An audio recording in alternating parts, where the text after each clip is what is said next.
Welcome to The Explainer. So if you've ever felt like artificial intelligence is just this massive, intimidating wave that you're desperately trying not to drown in, well, you are in the exact right place. Today, we're taking AI and we're totally transforming it. We're moving away from this daunting, futuristic concept and turning into your absolute most indispensable daily collaborator. We're going to break down the exact frameworks and the mental models that you need to use AI effectively for your daily professional productivity. Let's get into it. Okay, let's dive into this. Our roadmap today covers 4 stops. First, AI is your collaborator. Second, the prompting framework. Third, refining through iteration. And finally, using AI responsibly. Section 1. AI as your collaborator. To really get the absolute most out of this technology, we've got to make a fundamental mindset shift. Think about the huge leap from wandering around looking for a payphone to suddenly having a smartphone right in your pocket. AI represents that exact same level of transformation for the way we work. So, to understand what we're actually collaborating with here, let's demystify a term you probably hear all the time, a large language model, or LLM. Simply put, this is just an advanced AI model trained on a massive amount of data. But here's the crucial thing to understand. It isn't just looking up facts like your traditional search engine. It's actually finding patterns in all that data, predicting what should logically come next, and then generating entirely new content. We're talking anything from a detailed project roadmap to, a birthday haiku for your boss. And this right here perfectly illustrates that mindset shift we were just talking about. Let's say you're faced with a high-stakes goal, right? Something like growing your business unit's revenue. The old way of thinking basically treats AI like a magic wand for one simple one-off task, like, say, drafting a quick email to announce the project. But the new way? The new way is using AI as a true strategic collaborator. You can ask it to help build your forecast, pressure test your underlying assumptions, identify potential risks, or even explore completely different revenue scenarios. It is not just a one-off tool anymore, folks. It is a dedicated brainstorming partner. Now, if all of that sounds highly technical and overwhelming, please don't worry. There's this analogy from our source material that I absolutely love. Think of the AI model itself as the engine of a car. It's doing all the complex reasoning and the heavy lifting under the hood. But you don't need to interact directly with the engine to drive, right? You literally just get into the car. The app interface, like Google's Gemini, for example, is the car. You simply sit down in the driver's seat, grab the steering wheel, and press the pedals. You really don't need to be a tech genius to drive this thing. Moving right along to Section 2, the prompting framework.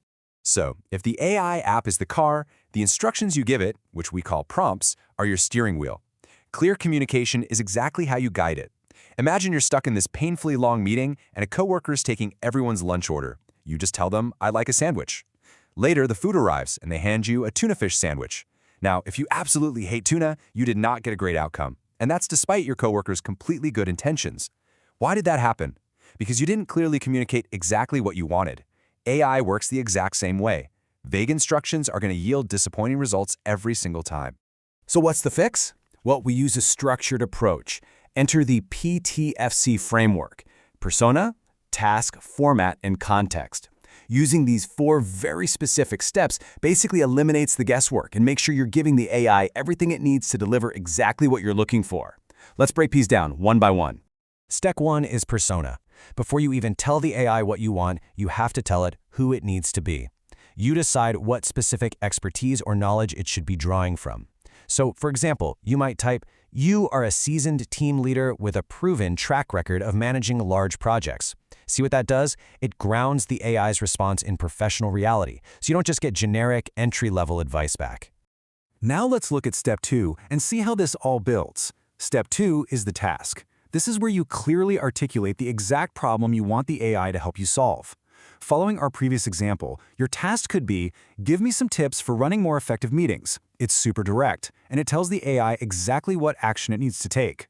Step 3 is format, and honestly, this one is a massive time saver. You do not have to just accept a giant, intimidating wall of text. You can actually demand specific outputs. You can say, "Format your response as a bulleted list."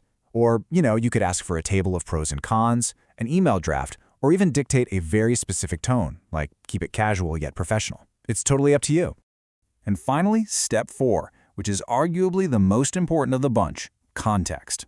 Look, AI does not know your company's size, it doesn't know your industry, and it definitely doesn't know your unique challenges unless you explicitly state them.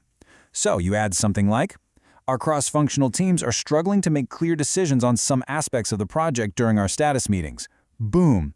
Now the AI isn't just spitting out general meeting tips. It is actively solving your specific decision-making bottleneck. All right, Section 3, Refining Through Iteration.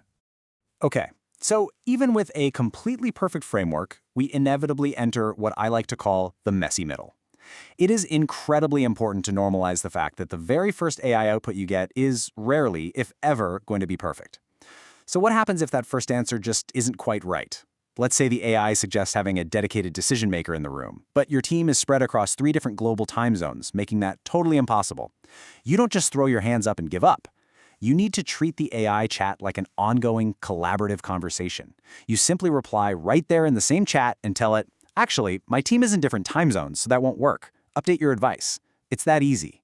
Now, there is this fascinating kind of lesser-known setting found in more advanced tools like Google AI Studio, and it's called temperature. And no, it has absolutely nothing to do with the weather. Temperature literally controls the creativity of the AI's output. If you set it lower, the responses you get are highly predictable and super consistent. But if you turn that temperature up, the AI becomes much more inventive and way less predictable. It's absolutely perfect for those moments when you're feeling stuck and just need some out-of-the-box brainstorming ideas. Beyond just messing with the temperature, there are quite a few tactical ways you can iterate. You can simply edit your initial prompt to add a bit more context. You can tweak your phrasing. One fantastic tactic is actually breaking complex requests into much smaller parts. Instead of demanding a massive end-to-end project plan all at once, ask for the core principles first and then ask how to apply them. Finally, add constraints. Tell the AI only provide solutions that could be completely implemented within 1 week. This literally forces the AI to reason better and give you highly practical, usable answers. And here is an absolute genius tactic for you. It's called meta-prompting. Let's say you ask the AI for some career advice, but the answers you're getting are just way too generic. You can literally prompt the AI to interview you. Just type, "What questions do you have for me to better tailor these suggestions to my specific background?" The AI will then turn around and ask you about your current job, your goals, your specific interests, and then it'll use your answers to generate highly personalized advice. It's brilliant. When you combine the persona, task, format, context framework with that kind of iteration and meta-prompting, you get truly stunning results. By asking the AI for specific format, you can take a super vague goal like improve my career skills and suddenly get a perfectly structured table outlining the exact actions, the prerequisites needed, and the estimated time it's all going to take. You can literally copy and paste this directly into your daily calendar. I mean, that is daily productivity mastered right there. Which brings us to our final stop, Section 4, Using AI Responsibly. As incredibly powerful as this tool is, we have to remember one very fundamental truth. AI does not live in the real world with us. It doesn't understand nuance, it doesn't get context, and it has no concept of real-world consequences on its own. So we absolutely need strict guardrails. First up, we really need to understand the concept of hallucination. This is when the AI gets things subtly false, or honestly just entirely makes up a guess.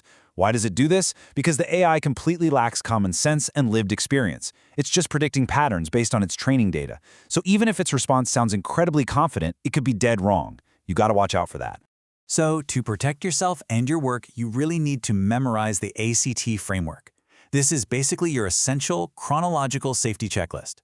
It stands for Ask, Check, and Tell. Ask happens before you even open the app. You ask yourself, is this actually a task suited for AI, or does it involve sensitive legal or financial data? Check happens right during the generation phase. And Tell happens after you complete your work, letting others know AI was involved. Let's dive just a little bit deeper into that check phase. You must rigorously check the output for objectivity, accuracy, bias, and appropriateness. Remember, an AI model learns directly from its data. So if a model was only ever shown pictures of red apples, it wouldn't have a clue how to recognize a green apple. It adopts the blind spots and biases from its training data, so doing a critical review on your end isn't just a good idea, it is absolutely mandatory before you use any output in a professional setting. And this underlines the absolute most important takeaway of all today, the human in the loop. That's you. Your unique expertise, your accountability, and your emotional intelligence can never, ever be replaced by this tool.